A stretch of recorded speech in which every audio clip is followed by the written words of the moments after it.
Mr. Murphy for 5 minutes. Thank you, Mr. Chairman. I just would like to refresh memory that we were not really allowed to pick our own individuals on that committee, and they were just picked essentially because they didn't like Trump. But that's a secondary issue.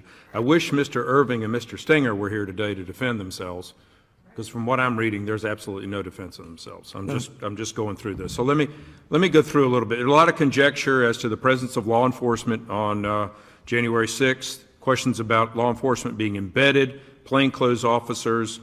In my questions to the current Capitol Police Manager, Manger, he was unable to speak about how many plainclothes individuals are there. Chief Sun, while you were Chief of Police, was there a process in place if a federal agency were there in plainclothes or undercover agents? For coming up on the Hill, sir? Yeah, on Capitol grounds. Yes, sir. Okay. Thinking back, do you know if there were any federal officers authorized by the Capitol Police to be operating on the Capitol grounds? Other than Capitol Police, not that I'm aware of, no. Okay. Now, real quick, we did have Secret Service up there with Vice President Pence, and they are also not in uniform. Absolutely.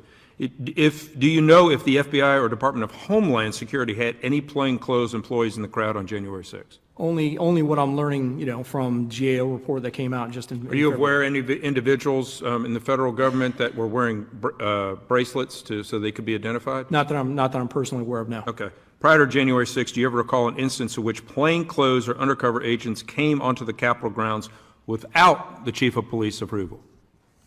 No, sir. Not that I recall. All right. Thank you.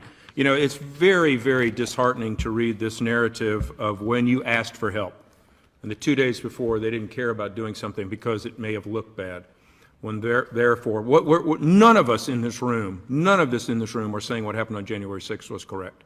But I absolutely believe the conditions for that to occur rest at the former Speaker's lap and the two sergeant-at-arms and complicit with other individuals. It's one thing for something to occur, but it's another thing to create the conditions for that to occur.